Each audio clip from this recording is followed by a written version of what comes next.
اتنا بھاری بھرکم پانی. کہتے ہیں یہ جو بادل کا ایک چھوٹا سا ٹکڑا ہمیں نظر آتا ہے نا, اس میں اتنا پانی ہوتا ہے کہ اگر یہ ایک جگہ کھڑے کھڑے پورا برس جائے نا تو کراچی جیسا شہر برباد ہو جائے, تباہ ہو جائے ڈوب کے. یہ تو ہوا اس کو دھکے دے رہی ہوتی ہے کہ تھوڑا سا بس یوں یوں کر کے کیا کرنا ہے, چھڑکاؤ مارنا. اسی پہ ہمارے ناگن چننگی میں رکشے اور کرولا الٹی چلنا شروع ہو جاتی ہیں. اس چھڑکاؤ کا نتیجہ کیا نکلتا ہے؟ رکشے الٹے چل رہے ہوتے ہیں پانی میں اور کرولا الٹی چل رہی ہوتی ہے. اسی سے علاقوں کے علاقے تباہ ہو جاتے ہیں. تو اللہ کا تو حق بنتا ہے نا اپنی نعمت کو بتائے.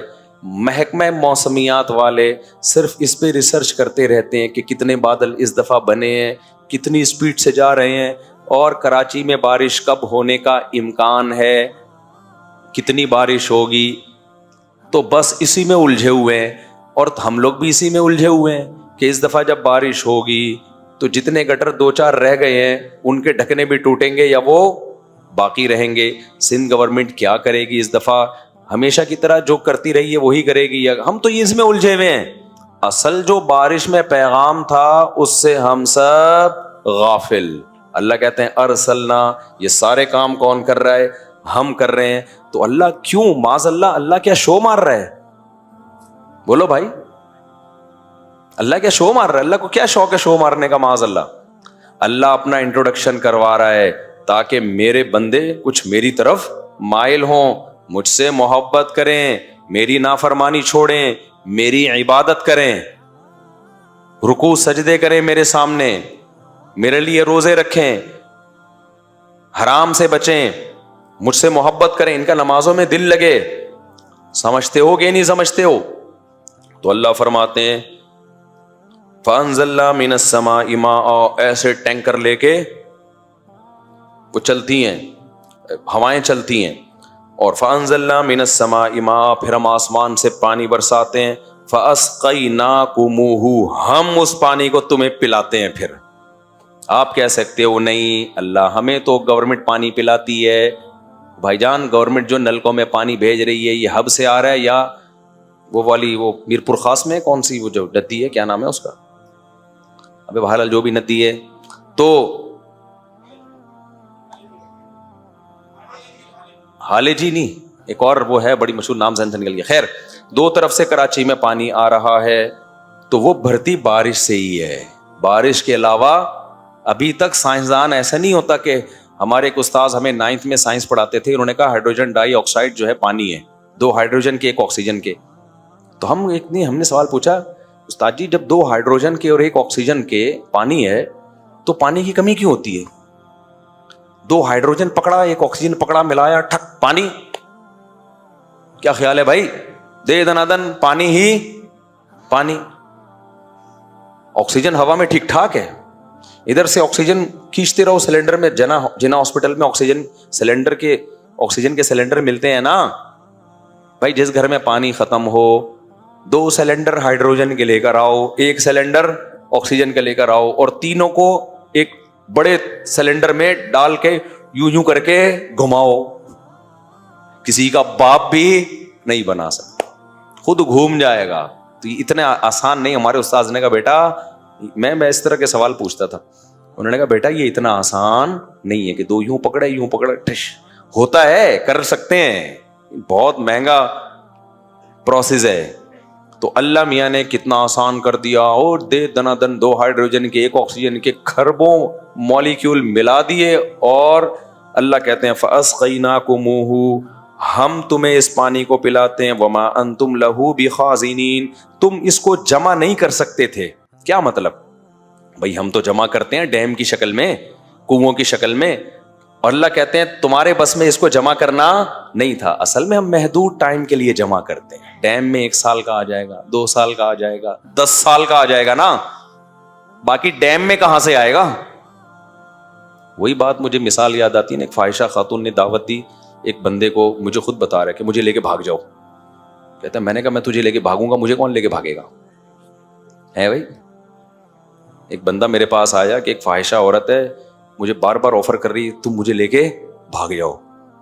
کہتے ہیں میں نے کہا تو بدنام ہے, میں جب تجھے لے کے بھاگوں گا تو مجھے بھی تو سپورٹ کی ضرورت ہوگی نا. میں تو تجھے فیور کر دوں گا, تجھے سپورٹ دے دوں گا, مجھے کون سپورٹ دے گا؟ تو بات یہ ہے کہ بھائی ڈیموں میں پانی اسٹور ہوتا ہے, ہم 10 سال کے لیے بھی کر سکتے ہیں, 20 سال کے لیے بھی کر سکتے ہیں. تو ڈیم کا پانی تو ہمیں ملتا رہے گا 10 سال تک. سوال پیدا ہوتا ہے ڈیم کو پانی کون دے گا؟ وہ بارش کے بغیر ممکن نہیں ہے. اس لیے اللہ نے بارش کو بہت بیان کیا. آگے اللہ فرماتے ہیں وَإِنَّا لَنَحْنُ نُحْيِي, بے شک ہم ہی تمہیں زندگی دیتے ہیں. زندگی تمہیں سائنسدانوں نے نہیں دی. آج کا جو بت ہے نا وہ سائنس ہے. پتھروں کے بنے ہوئے بتوں کو دنیا چھوڑ رہی ہے. ابھی جو ایجوکیشن جب سے سوسائٹی میں عام ہوئی ہے نا, تو اس ایجوکیشن نے اللہ کے قریب کرنے کے بجائے انسانوں کو اللہ سے دور کر دیا. اور یہ قرآن سے ثابت ہے. قرآن کہتا ہے پچھلی قوموں میں جو پیغمبر آتے تھے تو قوموں میں جن کے پاس نالج تھی نا ان میں تکبر زیادہ تھا. فَرِحُوا بِمَا عِندَهُم مِّنَ الْعِلْمِ, اللہ کہتے ہیں ان کے پاس جو علم تھا اس کی وجہ سے وہ تکبر میں پڑ گئے. جاہل آدمی جو ہوتا ہے نا, جس کو پتا ہو کہ میں جاہل ہوں. بعض جاہل ایسے ہیں جن کو اپنے بارے میں علم نہیں ہے کہ ہم کیا ہیں, جاہل ہیں. وہ ایک الگ, وہ تو بڑی فلمیں ہوتی ہیں وہ لوگ. کچھ جاہل ایسے ہوتے ہیں جن کو اپنے بارے میں پتا ہوتا ہے کہ ہم کیا ہیں, جاہل. ان میں تواضع ہوتی ہے, وہ سنتے ہیں بات کو.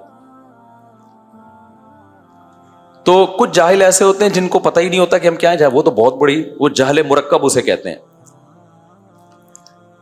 تو جس جاہل کے پاس علم نہ ہو اور اسے پتا نہ ہو کہ میرے پاس علم نہیں ہے, اس میں تواضع ہوگی, وہ بات سنے گا. لیکن جب علم آ گیا تو پھر وہ علم بعض دفعہ تواضع پیدا کرنے کے بجائے انسان کو متکبر بناتا ہے. تو آج دنیا میں یہی کچھ ہو رہا ہے. ایجوکیشن ایجوکیشن ایجوکیشن, اس کے نام پہ اللہ کے مقابلے میں اس تعلیم کو لا کے کھڑا کر دیا لوگوں نے. اور خاص طور پر چند انگلش کے الفاظ آ جائیں نا, پھر تو اچھے بھلے علماء کو بیوقوف سمجھنا شروع کر دیتے ہیں. یہ بھی آج کل ایک جو مذہب اسکالر ٹش پش انگلش بول رہا ہے نا, کہتے ہیں یار ویل ڈن, یہ ہوتے ہیں اپ ٹو ڈیٹ, گڈ. اور بیچارہ مولوی بھی کہے گا یہ اس پر موقوف ہے, اور یہ اس کا موقوف علیہ ہے, اور یہ حرام لعینی ہی ہے, یہ لغیری ہی ہے. وہ بیچارہ اصطلاحات استعمال کر رہا ہوگا یا دیسی زبان استعمال کر رہا ہوگا, تو کہتے ہیں اس کے پاس نالج بالکل بھی نہیں. خوب سمجھ لو, انگلش آنا یا نہ آنا یہ بالکل ایک ڈفرینٹ چیز ہے. کسی چیز, کسی علم میں مہارت ہونا یا نہ ہونا یہ بالکل ایک ڈفرینٹ چیز ہے. میں مانتا ہوں کہ علماء کے لیے اس زمانے میں انگلش کا آنا بہت ضروری ہے, بہت فائدے مند ہے. لیکن یہ مطلب ہرگز نہیں ہے جس کو انگلش نہیں آتی اس کے پاس پراپر نالج نہیں ہے, یہ جہالت ہے. یا جس کو انگلش آتی ہے تو وہ عالم ہے. ایسے تو انگریزوں کے بچے عالم ہو گئے. پھر میں تو جرمنی گیا ہوں, کسی ایک جرمن کو کمبخت نہیں کہنا چاہیے, کسی ایک کو انگلش, کیونکہ ہمیں تو مشکل ہو رہی تھی نا وہاں, ایک کو بھی انگلش نہیں آتی. حالانکہ جرمنی میں بڑے بڑے سائنسدان ہیں, فرانسیسی بڑے بڑے سائنٹسٹ ہیں, ان کا کسی ایک کو بھی انگلش نہیں آتی. جاپان میں ہم چیپاں سن کے اتنی ٹینشن میں آ گئے تھے نا. میں پہلے جاپان گیا, وہاں سے چائنا گیا. جاپان گیا ہوں 10 دن, یہ سننے کو مل رہا ہے. میرے ساتھ میرے ایک پٹھان دوست تھے جو انگلش بولتے تھے, پشتو اور اردو. 10 دن ہم سنتے رہے نا. ابے ہم نے کہا کوئی, کیونکہ انگلش کے تو پھر بھی ہم تھوڑے بہت عادی ہیں, ٹھیک ہے, ہمیں انگلش نہیں آتی, لیکن اتنے فارغ بھی نہیں ہے کہ بالکل ہی نہ آتی ہو. تو انگلش میں پھر بھی گزارا ہو جاتا ہے ہمارا. انڈے کو ایگ بول دیں گے جا کے, جاپانی میں کیا بولیں, انڈا ہی لے جانا پڑے گا دکھا کے, یہ دے دے بھائی تو, اس کے بغیر ان کی سمجھ میں نہیں آتا. تو اب ہم جاپان میں تھے تو وہاں جہاں ہم نے کہا یہ انگلش کو بھی ترس گئے, اردو کو بھی ترس گئے. تو ہمارے دوست تھے نا وہ انگلش اور پشتو. پھر ہم وہاں سے چائنا اترے, جاپان سے, وہاں کسی اور اسٹائل میں چنگ پنگ شروع ہو گیا. پھر ہم جب آسٹریلیا اترے نا, وہاں انگلش سننے کو ملی. تو میرے دوست نے کہا شکر ہے یار یہ چاپاں سے ہماری جان چھوٹ. مقصد کسی زبان کا مذاق اڑانا نہیں ہے. جیپنیز بہت نرم اور پیاری زبان ہے. مقصد یہ ہے کہ جو زبان انسان کو نہیں آتی ہے نا, اس کو سن کے کان کیا ہوتے ہیں, اس کے تھک جاتے ہیں, ٹینشن میں آتا ہے. ہمیں غصہ اس پہ آ رہا تھا جیپنیز پہ کہ یار تم کتنے ڈھیٹ ہو, تم بین الاقوامی زبان سیکھ کیوں نہیں لیتے.